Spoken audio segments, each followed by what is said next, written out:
Ah bon? Bon. Tout de même, je ne me serais pas attendu. Vous n'êtes pas sans savoir ce qu'on raconte là-bas. Sur quoi? Eh bien, sur tout ça.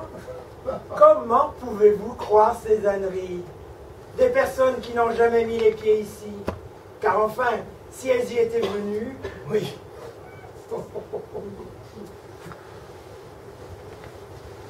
Où sont les pales? Quoi? Les pales, les grilles, les entonnoirs de cuir. Vous voulez rire?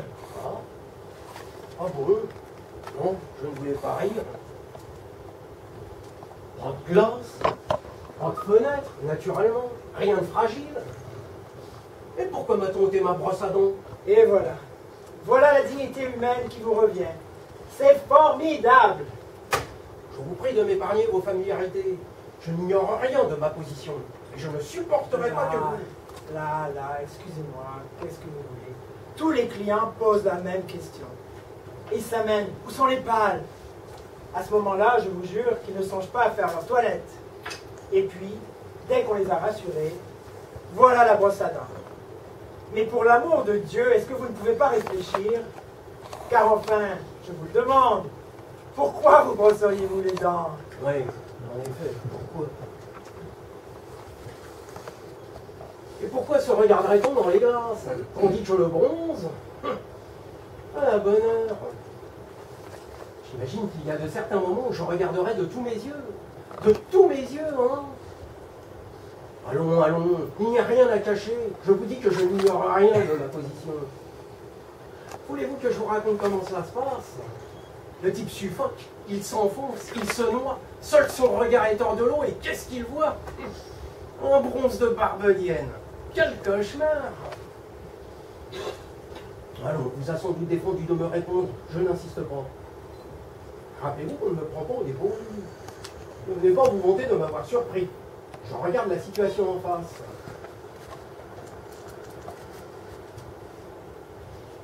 Donc, pas de brosse à dents, pas de lit non plus, car on ne dort jamais, bien entendu. Dame, Je l'aurais paillé. Pourquoi dormirait-on? Le sommeil vous prend derrière les oreilles, vous sentez vos yeux qui se ferment. Mais pourquoi dormir? Vous allongez sur le canapé et pfff, le sommeil s'envole. Il faut se frotter les yeux, se relever et tout recommence. que vous êtes romanesque! Taisez-vous. Je ne crierai pas, je ne gémirai pas. Je veux regarder la situation en face. Je ne veux pas qu'elle saute sur moi par derrière, sans que j'ai pu la reconnaître. Romanesque. Alors c'est qu'on n'a même pas besoin de sommeil. Pourquoi dormir si on n'a pas sommeil parfait? Attendez. Attendez. Pourquoi est-ce pénible? Pourquoi est-ce forcément pénible? J'y suis. C'est la vie sans coupure. Quelle coupure! Quelle coupure? Regardez-moi. J'en étais sûr. Voilà ce qui explique l'indiscrétion grossière et insoutenable de votre regard. Vos paroles, elles sont atrophiées. Mais de quoi parlez-vous? De vos paupières. Nous battions des paupières. Un clin d'œil, ça s'appelait. Un petit éclair noir. Un rideau qui tombe et qui se relève. La coupure est faite. L'œil s'humecte. Le monde s'anéantit. Vous ne pouvez pas savoir combien c'était rafraîchissant. 4000 repos dans une heure. 4000 petites évasions. Et quand je dis 4000, alors je vais vivre sans paupières. Ne faites pas l'imbécile, sans paupières, sans sommeil, c'est tout le temps. Je ne dormirai plus. Mais comment pourrais-je me supporter? Essayez de comprendre. Faites un effort. Je suis d'un caractère taquin, voyez-vous, et j'ai l'habitude de me taquiner. Et je ne peux pas me taquiner sans répit. Là-bas, il y avait les nuits. Je dormais. J'avais le sommeil douillet, par compensation. Je me faisais faire des rêves simples. Il y avait une prairie, c'est tout. Je rêvais que je me promenais dedans.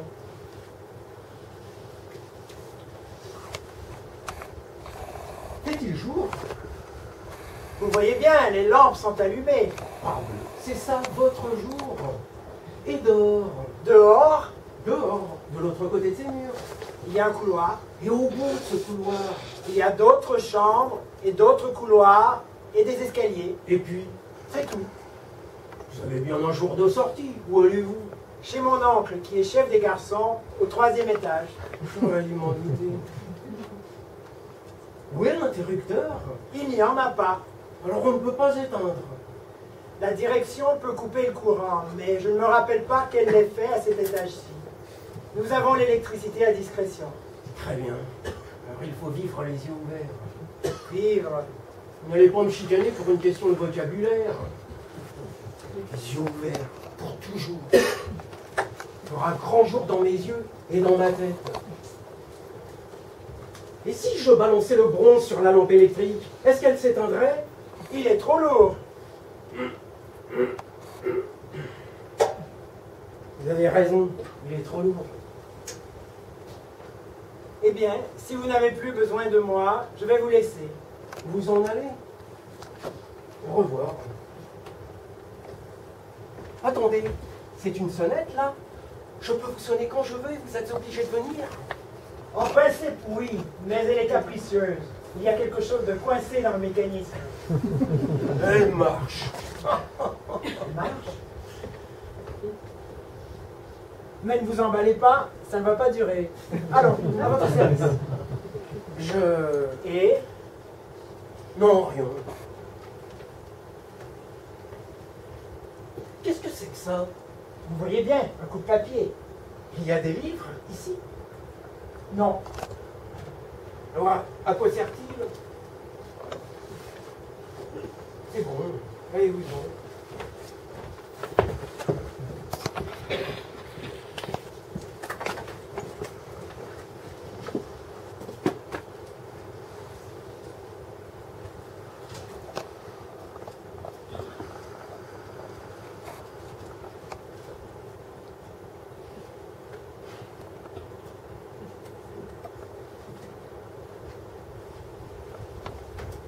Garçon! Garçon! Vous m'avez appelé? Non. Vous êtes chez vous, madame?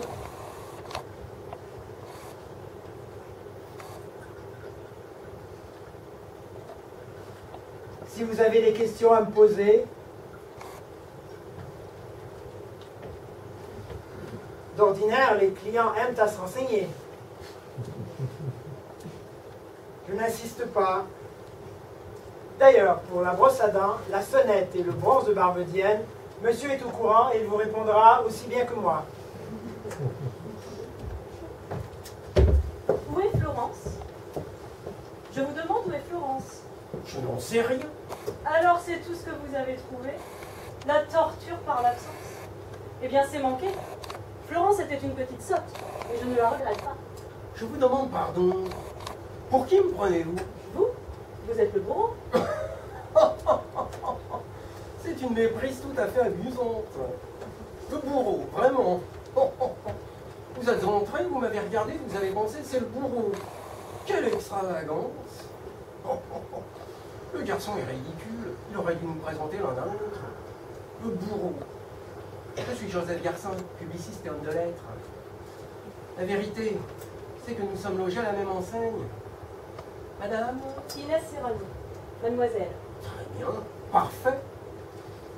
Eh bien, la glace est rompue. Ainsi, vous me trouvez la mine d'un bourreau. Et à quoi les reconnaît-on, les bourreaux, s'il vous plaît? Ils ont l'air d'avoir peur. Peur? C'est trop drôle. Et de qui? De leur victime? Allez, je sais ce que je dis. Je me suis regardée dans la glace. Dans la glace? C'est un son nom. Ils ont ôté tout ce qui pouvait ressembler à une glace. En tout cas, je puis vous affirmer que je n'ai pas peur. Je ne prends pas la situation à la légère et je suis très conscient de sa gravité, mais je n'ai pas peur. Ça vous regarde. Vous arrive-t-il de temps en temps d'aller faire un tour dehors? La porte est verrouillée. Tant pis. Je comprends très bien que ma présence vous importune. Et personnellement, je préférerais rester seul. Il faut que je mette ma vie en ordre et j'ai besoin de me recueillir. Je suis sûr que nous pourrons nous accommoder l'un de l'autre. Je ne parle pas, je ne remue guère et je fais peu de bruit. Seulement, si je peux me permettre un conseil, il faudra conserver entre nous une extrême politesse. Ce sera notre meilleure défense. Je ne suis pas polie. Je le serai donc pour deux. Votre bouche, Plaît-il? vous ne pourriez pas arrêter avec votre bouche. Elle tourne comme une toupie sous votre nez. Je vous demande pardon. Je ne m'en rendais pas compte. C'est ce que je vous reproche. Encore. Vous prétendez être poli et vous laissez votre visage à l'abandon. Vous n'êtes pas seul. Et vous n'avez pas le droit de m'infliger le spectacle de votre peur. Vous n'avez pas peur, vous? Pourquoi faire? La peur c'était bon avant, quand nous gardions de l'espoir. Il n'y a plus d'espoir. Mais nous sommes toujours avant. Nous n'avons pas commencé de souffrir, mademoiselle. Je sais. Alors, qu'est-ce qui va venir? Je ne sais pas. J'attends.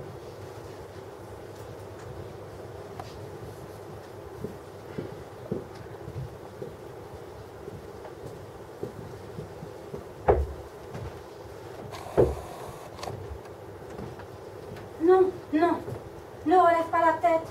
Je sais ce que tu caches avec tes mains. Je sais que tu n'as plus de visage.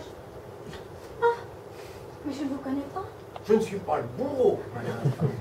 Ah non, non, non, je ne vous prenais pas pour le bourreau. J'ai cru que quelqu'un voulait me faire une farce. Qui attendez-vous encore? Il ne viendra plus personne. Ah, alors nous allons rester tous seuls, monsieur, madame et moi. Il n'y a pas de quoi rire. Mais ces canapés sont si laids. Et voyez comment on les a disposés. Il me semble que c'est le 1er de l'an et que je suis en visite chez ma tante Marie. Chacun a le sien, je suppose. Celui-ci est à moi. Oh, je ne pourrai jamais m'asseoir dessus. C'est une catastrophe. Je suis en bleu clair et des verres épinards. Voulez-vous le mien? Le canapé Bordeaux. Vous êtes trop gentil, ça ne vaudrait guère mieux. Que voulez-vous, chacun son lot? J'ai le verre, je le garde. Le seul qui conviendrait à la rigueur, c'est celui de monsieur. Vous entendez, garçon? Le canapé? Oh, pardon. Il est à vous, madame. Oh, merci. Eh bien, faisons connaissance, puisque nous devons habiter ensemble. Je suis Estelle Rigaud. Inès Serrano. Je suis très heureuse. Joseph Garcin. Avez-vous encore besoin de moi? Non, non, non, allez, je vous sonnerai. Vous êtes très belle. Je voudrais avoir des fleurs pour vous souhaiter la bienvenue. Ah, j'aimais beaucoup les fleurs. Et il fait trop chaud ici. Elles se faneraient. L'essentiel, n'est-ce pas, c'est de conserver la bonne humeur. Vous avez... Oui, la semaine dernière. Et vous? Moi, hier. La cérémonie n'est pas achevée. Le vent dérange le voile de ma sœur. Elle fait ce qu'elle peut pour pleurer. Ah, nous allons encore un petit effort. Eh bien voilà, 2 larmes. 2 petites larmes brillent sous le crêpe. Corinne Jardin très tête ce matin. Elle soutient ma sœur par le bras. Elle ne pleure pas à cause de Rio. Et je dois dire qu'à sa place, c'était ma meilleure amie. Vous avez beaucoup souffert? Non, j'étais plutôt abrutie. Qu'est-ce que... Une pneumonie. Ah, voilà, ça y est, ils s'en vont. Bonjour, bonjour. Oh, que de poignées de main. Mon mari est malade de chagrin. Il est resté à la maison. Et vous? Le gaz. Et vous, monsieur? 12 balles dans la peau. Oh, Excusez-moi, je ne suis pas un mort de bonne compagnie. oh, cher monsieur, si vous vouliez ne pas user de mots aussi crus, c'est choquant. Et puis, finalement, qu'est-ce que ça veut dire? Peut-être n'avons-nous jamais été si vivants. S'il faut absolument nommer cet état de choses, je propose qu'on nous appelle des absents. Ce sera plus correct. Vous êtes absent depuis longtemps? Depuis un mois, environ, Et d'où êtes-vous? de Rio. Ah, moi de Paris. Vous avez encore quelqu'un là-bas? Ma femme. Elle est venue à la caserne comme tous les jours. On ne l'a pas laissée entrer. Elle regarde entre les barreaux de la grille. Elle ne sait pas encore que je suis absent, mais elle s'en doute. Elle s'en va à présent. Elle est toute noire. Tant mieux, elle n'aura pas besoin de se changer. Elle ne pleure pas. Elle ne pleurait jamais. Il fait un beau soleil, elle est toute noire dans la rue déserte, avec ses grands yeux de victime. Oh, elle m'agace. Estelle? Monsieur, Monsieur Garcin, Plaît-il? vous êtes assis sur mon canapé. Pardon? Vous avez l'air si absorbé. Jamais ma vie en ordre. Ce qui rit ferait aussi bien de m'imiter. Elle est en ordre, ma vie. Tout à fait en ordre. Elle s'est mise en ordre d'elle-même là-bas et je n'ai pas besoin de m'en préoccuper. Vraiment. Et vous croyez que c'est si simple? Quelle chaleur vous permettez? Oh non. Non, j'ai horreur des hommes en bras de chemise. Moi, je passais mes nuits dans les salles de rédaction. Il faisait toujours une chaleur de cloporte. Il fait une chaleur de cloporte. C'est la nuit. C'est déjà la nuit. Olga se déshabille. Comme le temps passe vite sur Terre. C'est la nuit. Ils ont posé les scellés sur la porte de ma chambre et la chambre est vide à mon moment. Ils ont posé leur veston sur le dos de leur chaise et roulé les manches de leur chemise au-dessus de leur coude. Ça sent l'homme et le cigare. Jamais vivre au milieu d'hommes en bras de chemise. Eh bien, nous n'avons pas les mêmes goûts. Voilà ce que ça prouve. Vous aimez ça, vous, les hommes en chemise? En chemise ou non, je n'aime pas beaucoup les hommes. Mais pourquoi nous a-t-on réunis? Qu'est-ce que vous dites? Je vous regarde tous deux. Je pense que nous allons demeurer ensemble. Mais je m'attendais à retrouver des amis, de la famille. Un excellent ami avec un trou au milieu de la figure. Ah, celui-là, il dansait le tango comme un professionnel. Mais nous, pourquoi nous a-t-on réunis? Eh bien, c'est le hasard. Ils cassent les gens où ils peuvent, dans l'ordre de leur arrivée. Pourquoi riez-vous? Parce que vous m'amusez avec votre hasard. Avez-vous tellement besoin de vous rassurer? Il ne laisse rien au hasard. Peut-être nous sommes-nous rencontrés autrefois. Jamais. Je ne vous aurais pas oublié. Voilà, c'est que nous avons des relations communes. Vous ne connaissez pas les Dubois-Seymour? Ça m'étonnerait. Mais ils reçoivent le monde entier. Qu'est-ce qu'ils font? Mais il ne faut rien, ils ont un château en Corrèze. Moi, et- j'étais employée des postes. Ah, en effet.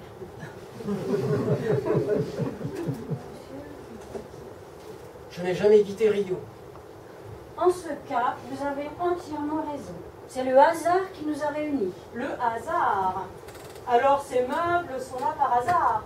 C'est par hasard si le canapé de droite est vert épinard et si le canapé de gauche est bordeaux. Un hasard, n'est-ce pas? Eh bien, essayez donc de les changer de place, vous m'en direz des nouvelles. Et le bronze, c'est un hasard aussi. Et cette chaleur,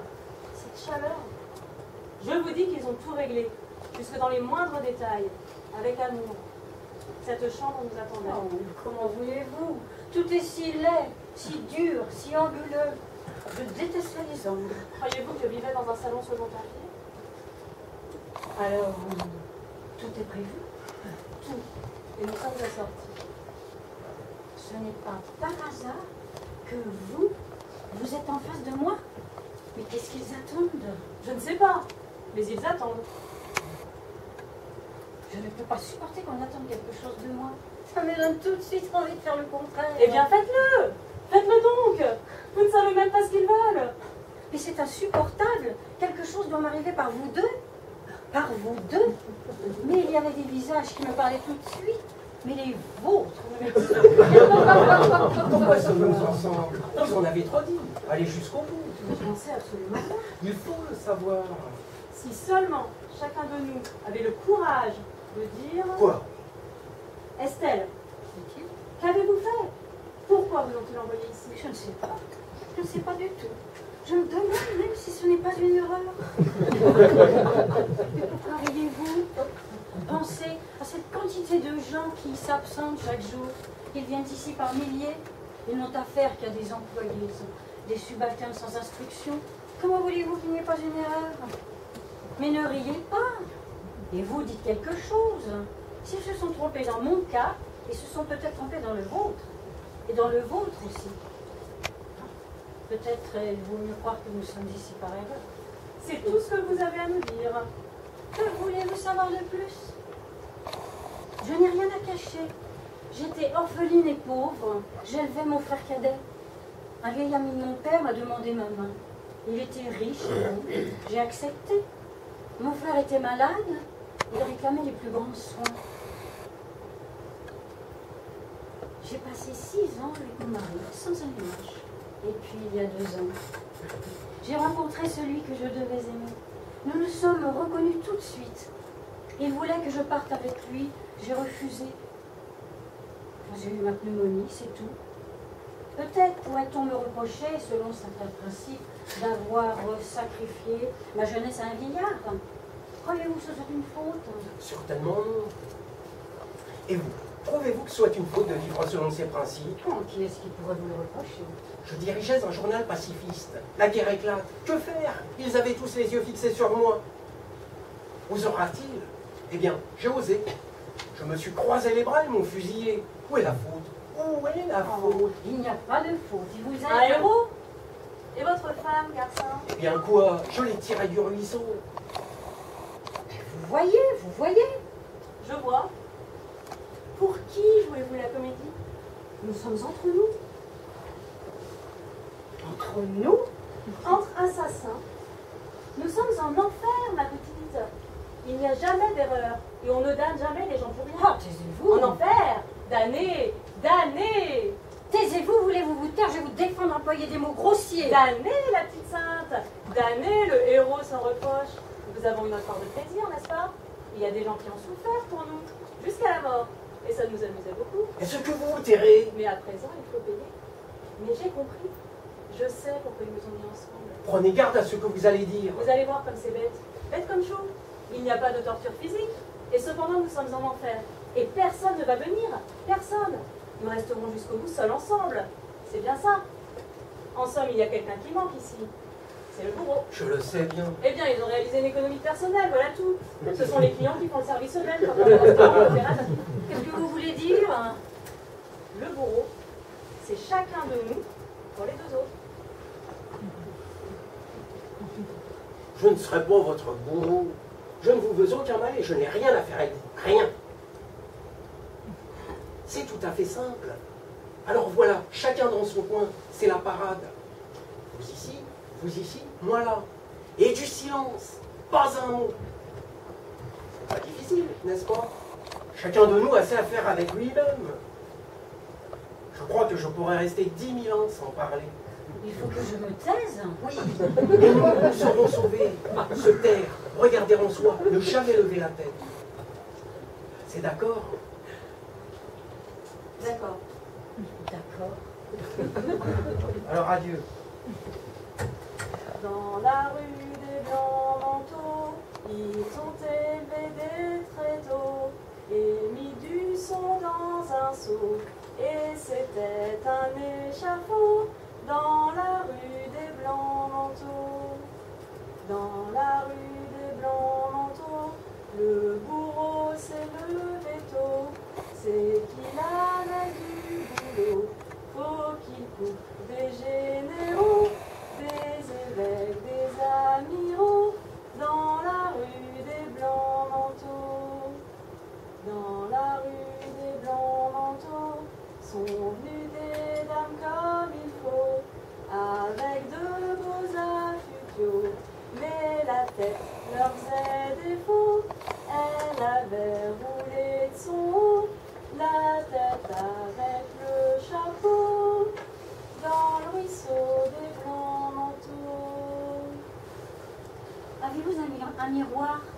Monsieur, un miroir, une glace de poche, n'importe quoi. Et si vous me laissez toute seule, procurez-moi au moins un miroir. Moi j'ai une glace dans mon sac. Je ne l'ai plus. Ils ont dû me l'ôter au greffe. Oh, comme c'est ennuyeux. Qu'est-ce que vous avez? Je me sens drôle. Ça ne vous fait pas cet effet-là, à vous? Quand je ne me vois pas, j'ai beau me tâter, je me demande si j'existe pour de vrai. Vous avez de la chance? Moi, je me sens toujours de l'intérieur. Ah, de l'intérieur, tout ce qui se passe dans les têtes, c'est si vague, ça m'endort. Il y a 6 grandes glaces dans ma chambre à coucher. Je les vois, elles ne me voient pas, elles reflètent la poseuse, le tapis, la fenêtre. Comme c'est vide, un miroir où je ne suis pas. Quand je parlais, je m'orientais toujours pour qu'il y en ait une où je puisse me regarder. Je parlais. Je me voyais parler, je voyais comment les gens me voyaient. Ça me tenait éveillée. Ah, mon rouge, Je suis sûre que je l'ai mis de travers. Et je ne peux pas rester sans glace toute l'éternité. Voulez-vous que je vous serve des miroirs? Venez, je vous invite chez moi. Mais Asseyez-vous sur mon canapé. Ne nous occupons pas de lui. nous allons nous faire du mal, c'est vous qui l'avez dit. Est-ce que j'ai l'air de vouloir venir? Oh, on ne sait jamais. Et c'est toi qui me fais du mal. Mais qu'est-ce que ça peut faire? Puisqu'il faut souffrir autant que ce soit par toi. Assieds-toi. Approche-toi. Encore. Regarde dans mes yeux. Est-ce que tu t'y vois? Mais je suis toute petite, je me vois très mal. Je te vois, moi, tout entière. Pose-moi des questions. Aucun miroir ne sera plus fidèle. Monsieur, ne nous ennuyons pas par notre bavardage. Laisse-le, il ne compte plus. Nous sommes seuls. Interroge-moi. Est-ce que j'ai bien mis mon rouge à lèvres? Fais voir. Pas trop bien. Oh, comme c'est ennuyeux. Je m'en doutais. Heureusement que personne ne m'a vu. Je recommence. C'est mieux? Non, suis le dessin des lèvres, je vais te guider. Là, là, c'est bien. Aussi bien que tout à l'heure quand je suis entrée. C'est mieux, plus lourd, plus cruel. Ta bouche d'enfer. C'est bien. Oh, que c'est agaçant. Je ne peux plus juger par moi-même. Vous me jurez que c'est bien. Tu ne veux pas me tutoyer? Tu me jures que c'est bien? Tu es belle. Mais vous avez du goût. Mais avez-vous mon goût? Oh, que c'est agaçant, que c'est agaçant. J'ai ton goût puisque tu me plais. Regarde-moi bien. Souris-moi. Je ne suis pas laide non plus. Est-ce que je ne vaux pas mieux qu'un miroir? Oh, je ne sais pas. Vous m'intimidez. Et puis, mon image était apprivoisée dans l'éclat. Je la connaissais si bien. Je vais sourire. Mon sourire ira au fond de vos prunelles. Et Dieu sait ce qu'il va devenir. Et qui t'empêche de m'apprivoiser? Tu ne veux décidément pas me tutoyer. Oh, j'ai la peine à tutoyer les femmes. Et particulièrement les employés des postes, je suppose. Qu'est-ce que tu as là? Au bas de la joue? Une plaque rouge. Une plaque rouge, ça, mais quelle horreur! Là? Là? Je suis le miroir aux alouettes, ma petite alouette, je te tiens. Il n'y a pas de rougeur, pas la moindre. Hein? Si le miroir se mettait à mentir, ou si je fermais les yeux, si je refusais de te regarder, que ferais-tu de toute cette beauté? N'aie pas peur, il faut que je te regarde. Je resterai les yeux grands ouverts, et je serai gentille, tout à fait gentille. Et tu me diras-tu? Je te plais beaucoup. Je voudrais qu'il me regarde lui aussi. Ah, parce que c'est un homme. Vous avez gagné. Mais regardez-la donc. Ne jouez pas cette comédie, vous n'avez pas perdu un mot de ce que nous disions. Vous pouvez le dire, pas un mot. J'avais beau m'enfoncer les doigts dans les oreilles, vous me bavardiez dans la tête.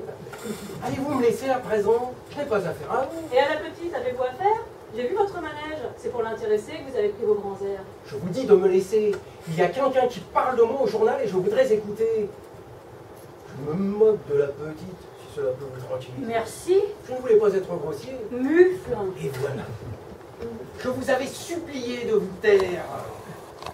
C'est elle qui a commencé. Elle est venue m'offrir son miroir. Je ne lui demandais rien. Rien, seulement tu faisais des mines et tu te frottais contre lui pour qu'il te regarde. Et après? Êtes-vous folle? Vous ne voyez donc pas où nous allons? Mais taisez-vous! Nous allons nous rasseoir bien tranquillement. Nous fermerons les yeux et chacun tâchera d'oublier la présence des autres. Oubliez? Quel enfantillage! Je vous sens jusque dans mes os. Votre silence me crie dans les oreilles. Vous pouvez vous clouer la bouche, vous pouvez vous couper la langue. Est-ce que vous vous empêcherez d'exister? Arrêterez-vous votre pensée? Je l'entends, elle fait tic-tac comme un réveil et je sais que vous entendez la mienne. Vous avez beau vous rencoigner sur votre canapé, vous êtes partout. Les sons m'arrivent souillés parce que vous les avez entendus au passage. Vous m'avez volé jusqu'à mon visage. Vous le connaissez, je ne le connais pas. Et